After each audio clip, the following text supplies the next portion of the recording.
Alright, fam. We're gonna try something new.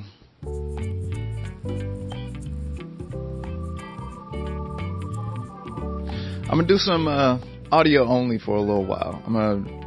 I have found that there have been times when really what I need to do is I need to lower the barrier of entry. I just need to make it more possible for me to get this thing done. Because I'm not creating at the rate that I need to be in order to, I don't know, achieve greatness or excellence or something. The way to do that I have found so far and that I truly believe in is, 10,000 hours or the fact of repetition always. So you get good at doing a thing by repeating that thing over and over, right? That's why I did 10,000 astrology readings, was because I wanted to get good at astrology. And 10,000 is like the number. Malcolm Gladwell, I think, came up with that number. He had this book, Outliers. I didn't read it. I am so poorly read. I really need to read more. But the other day, a couple of things happened. One was somebody left a comment. Thank you, Annie, by the way, who said that when I put out the show with Brian, that it is, I think she said something like, my favorite show to garden to is on. Hooray. And first off, it's dope to be somebody's favorite. Thank you so much for that. But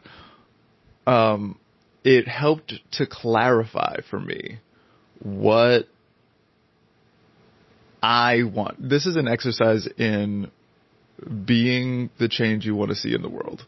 And what I found that I want in, let's say, long form talking head content is people talking about interesting shit from a perspective that is helping me to learn and grow.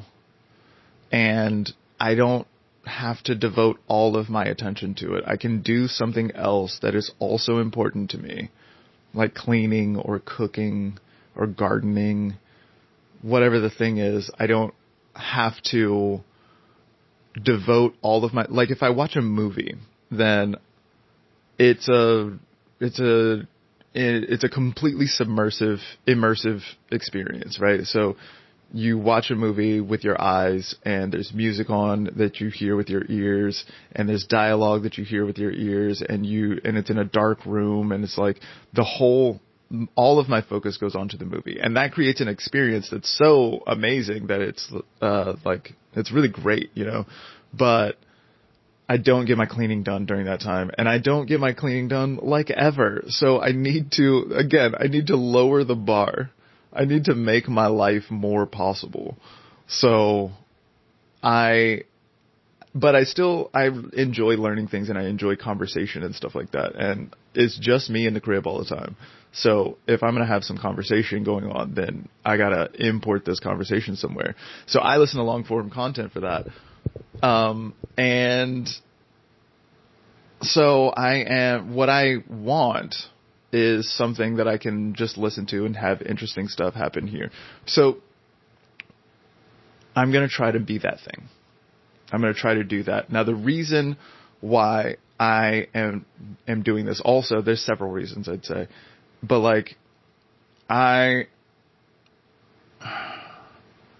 the podcast has not been doing what I need it to do, which is help me to develop my ideas. I need to figure out what the hell I think and say it out loud a few times in a row in order to be able to say it out loud succinctly and concretely in, we could call it high stakes moments. So I need reps. Again, this is what I'm talking about. So I'm going to do that. So in this space, it's probably going to be a little more rambly. It's going to be me just kind of thinking out loud, not trying to do a scripted video essay where I know what I'm going to say beforehand and I say this stuff. Like the other day I was just looking for something interesting, some interesting long form podcast that was kind of low effort and on both of our ends. And I turned Bill Burr on. Bill Burr's Monday morning podcast. So I guess on Mondays, he just releases 45 minutes to an hour of a dude just talking to himself. Just like, he's late in both his career and this podcast. So he was casting around a lot, being like, let's see what happened this week. I could talk about this. And he was like telling little personal stories and stuff like that. And I was like, this is something that I could do that would, like, because it was, you know, it wasn't particularly interesting. I could have gone for it to be more, I don't know, tailored to my interests or something like that. But that is the vibe I'm going to go with here. I'm not going to, I was going to say I'm not going to work that hard. The goal is to spread the work out over time and get good at understanding what I'm thinking and saying that clearly and succinctly. That's my problem also. I talk too long. I always am afraid of losing people's attention. This happens in real life way more than, I mean, like online for sure, because I do these 1-minute videos and whatever. But that's kind of whatever to me. That's mostly so that I can read astrology every day. But again, reps. Get good at the thing. And stay good at the thing also. That's the other thing. Like, if you get into astrological research or it's a perishable skill, just like everything else. And so if I don't do readings, then I lose the skill of reading. It's so much bullshit. Now, nobody can take the 10,000 away from me, but I learned a lot during that, and it shaped the way that I think about the world and all that sort of stuff. Like that, I really truly believe in astrology in a way that, like I've seen it so many times, you know, like I've been paying attention for so long and seeing the things happen. And it's just like, oh, this, like believe feels like the wrong word. Like I believe that water is wet. You know what I mean? It's true that water is wet. And so astrology is functional. So I got that from it. But, anyway, in conversation in life, I frequently feel like I have a good point to make, but it's going to take me 3 minutes of setup in order to get there. And so I lose audiences this way. So I need to get my elevator pitch together. You know what I mean? So if you want to come here with me on this journey, then welcome. Thank you so much for being here. I don't know. I'm going to shoot it like 45 minutes to an hour. I'm going to try to do it on a weekly basis or something like this. You know, need to, when it comes to working out ideas in podcast space, it seems that more is better. This is what I've noticed from others who I would emulate.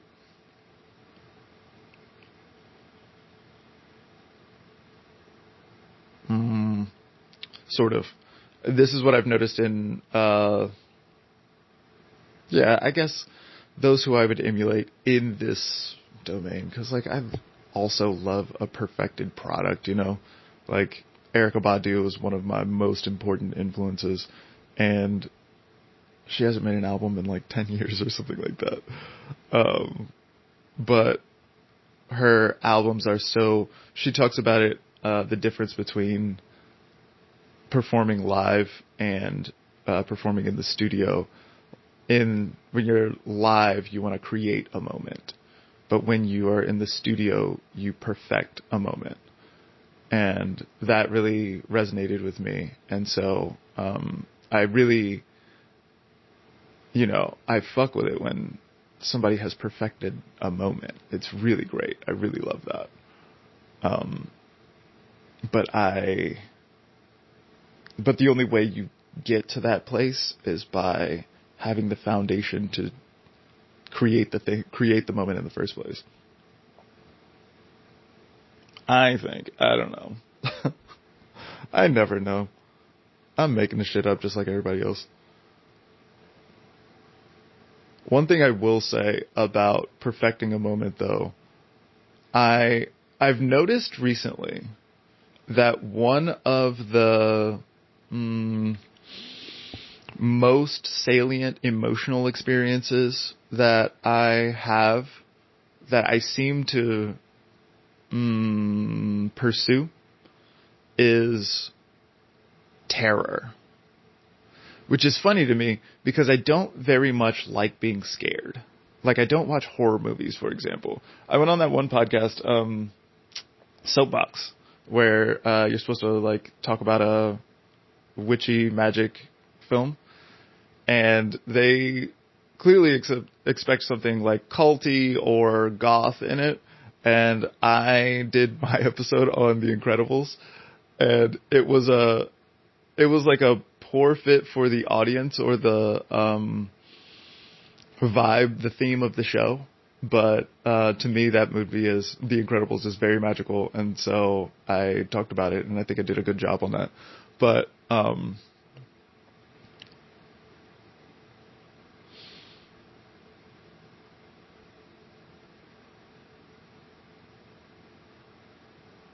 where was I going with that? This is gonna be a problem too.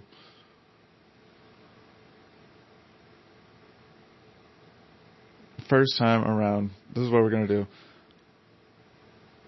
Oh, I was talking about terror because I don't like horror as a genre.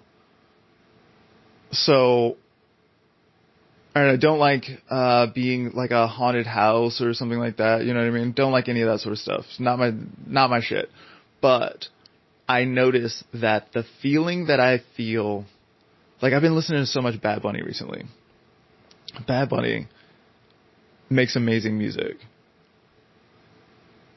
and I've been using it as a tool to learn Spanish also. And so I've spent a lot of time with the lyrics and like trying to figure out not only what they are, but then feeling the artistic resonant meaning of the thing as well. And damn, not only amazing production value, but also amazing lyrics and a whole bunch of bangers. Let me tell you, a banger is not an easy thing to make. It is so difficult to make a banger. You remember that Silk Sonic album? The one with Bruno Mars and Anderson .Paak on it? I remember when they made that record being like, oh, I never thought about this partnership before, but it makes so much sense. Of course this is going to work. And they made this dope-ass album. The whole album, I don't know, it's 34 minutes long or something. And the whole shit bangs. Every song on there bangs. It's amazing. But Bruno Mars makes bangers. And Anderson .Paak, I love Anderson .Paak's music. He has very few bangers. This helped me to see that making a banger is something that really is I don't know, an elite kind of thing. Like, the bar is so high to make a banger. I have made a bunch of music. I don't know if I have any bangers, although I will say I went to visit my friend tends the bar in town, and so I went to go see him after I got off at my job, and he put on some of my music, and there were pretty girls dancing to my music, and like and talking amongst themselves. They didn't know it was my music, and that was very validating to me. So, banger, I don't know. We'll see. The time will tell on that, I suppose. Anyway, Bad Bunny also has so many bangers. For years, for decades, this guy has been making bangers. my Spotify liked songs is 44 songs long. Of those, probably like 35 bangers. It's crazy. 35? Insane. And I noticed that the feeling that I get when I am listening to this music bang so hard is terror. It's a feeling of terror. And like, you know, there's so much language to describe that, like a bad motherfucker or, you know, whatever else. When we were in New York, when there was a super hot player, they would be like, that dude is a problem, you know? Like, so I know that I'm not the only one who feels this way or who feels this feeling and who like loves feeling this feeling, you know? And something about that is, I don't know, competitive. Like it feels like I am, like that's where the bar is and I'm shooting at that bar and I have no hope of ever hitting it. Even if I hit it one time, even if I make one banger, am I going to make 35 of them? Jesus, this is, I'm not even like doing this with my life. You know what I mean? My attention is so split. I have too many things that I'm doing. Bad Bunny probably makes music with a lot of his time, you know? But I don't know, when we would say that this or that player was a problem in New York, then it was like, you know, there's something about like, I'm not going to get any jobs now because this guy's around. So I don't know, something about, but like, watch it, like it's amazing. Watch all of this playing happen. It's, you know, magnificent. So, one of the other amazing artists who I have been paying attention to recently, who has made me feel this feeling of terror, is CJ the Eggs, who is a YouTuber who makes video essays. Another like perfecting the moment sort of situation. Again, many bangers right in a row. They require so much of my attention that they are because they are so carefully crafted. The imagery connects with the essay in a way that is critical to the, I don't know, oeuvre. I don't know another word that means that, but every time I say it, I feel so bougie. I feel so just like, ugh, shut up. I feel that every time. But how else, like, what is another word for this? Work, I suppose. Fine, sure. Anyway, I've been watching these videos and they go really hard and they make me feel things that, I don't know, is it a feeling of me not being able to measure up? Kind of, but also being like really excited about it, reverent about how amazing the artwork is, and feeling inspired by that.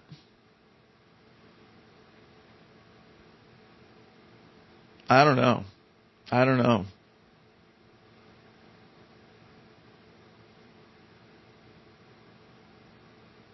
I do really care about excellence so much. Quality. Quality is the thing that matters most. That's some Zen in the Art of Motorcycle Maintenance shit. That book fucked me up when I was like 17 or something like that. Really changed the course of my life, and I really, it described a thing that I was already on, now that I think about it. My dad always used to say anything worth doing is worth doing well. And he's totally right about that, you know. Like, why would I do something poorly if I'm going to do it at all? Just do the damn thing.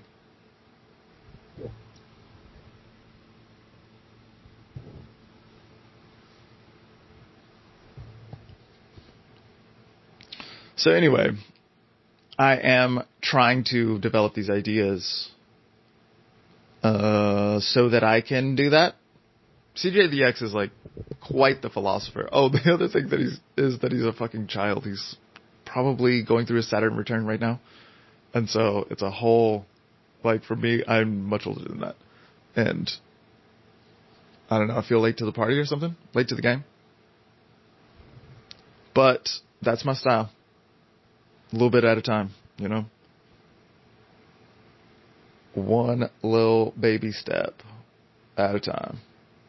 You know, I saw a meme. You know, I do love memes. I share them mostly on Instagram. And, you know,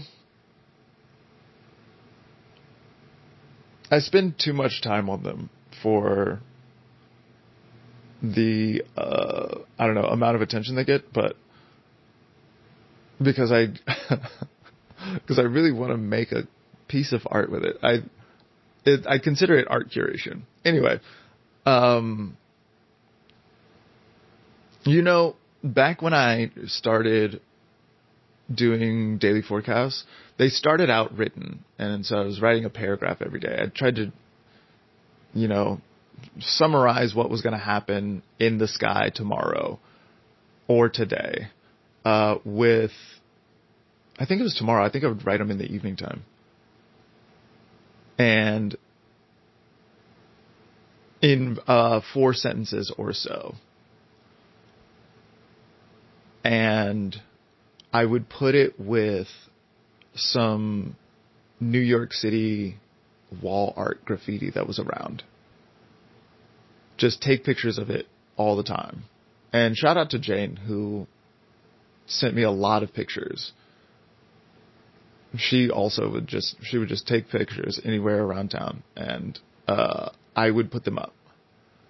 And I would sort of match them to whatever the sky was saying. And somebody one time, like a New York City OG, I'm not from New York City, I'm just, you know, like a traveler or whatever. But a New York City OG who's a photographer and a great, I don't know, like a well-respected artist in space, he told me that my Instagram was one of the best street art galleries he had ever seen. And I thought that was that felt really nice. Something about living in a moment of too much information begs for curation. And I don't know, I feel called to do that in lots of ways. I also make playlists and stuff, so I've got a bunch of playlists on Spotify and stuff that I like. The Spotify lists, well, most of the public ones are for work. Like, I work at a restaurant and just need it to be fun in there, so I put on music that I like, and you know, that other people, the highest compliments I ever get is to like look over and see a table jam into the music. I'm like, yes, I knew you was coming, boo boo. That was for you. I love that shit.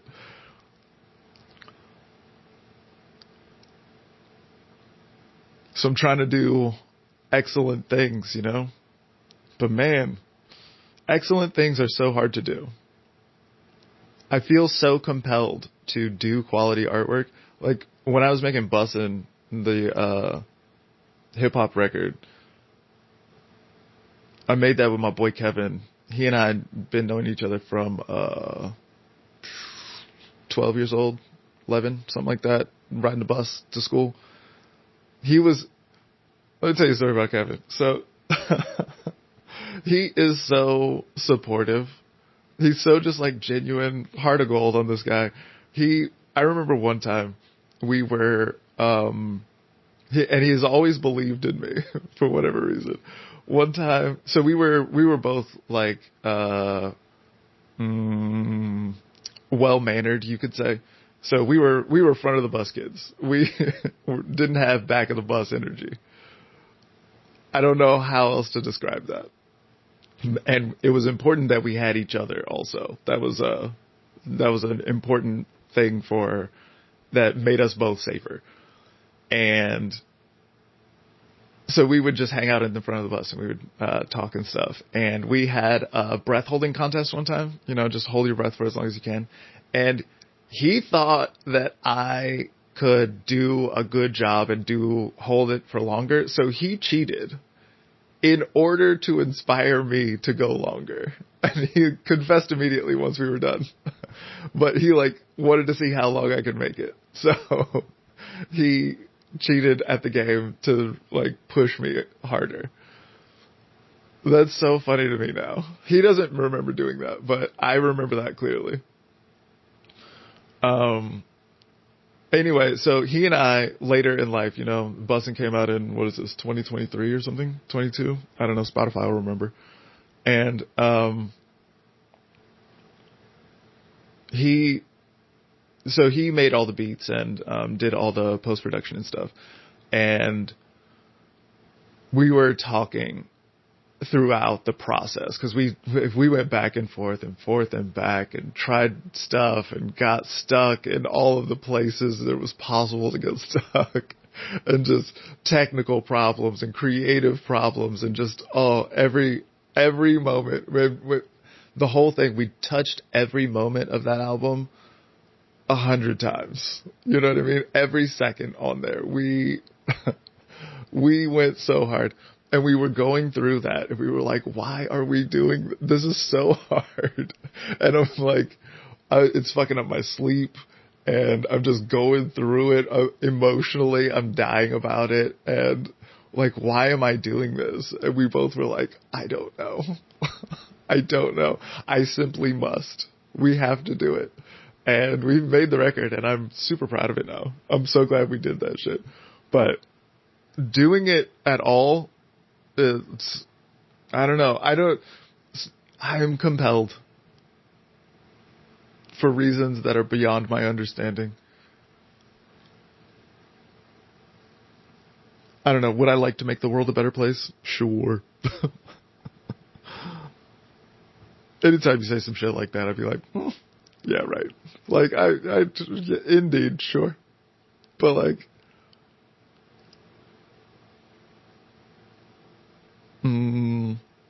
is it altruism that's motivating you, or is it fear? I just did this whole long thing about how I seem to cultivate a feeling of fear.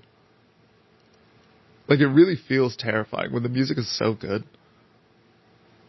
It really, I get a feeling it's the goosebumpy kind of feeling also. Oh. Is it a ghost? A chill down my spine.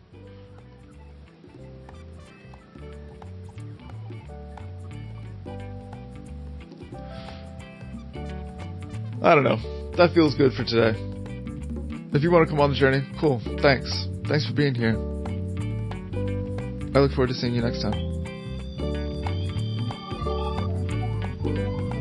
Go buy Astrology from the Ground Up.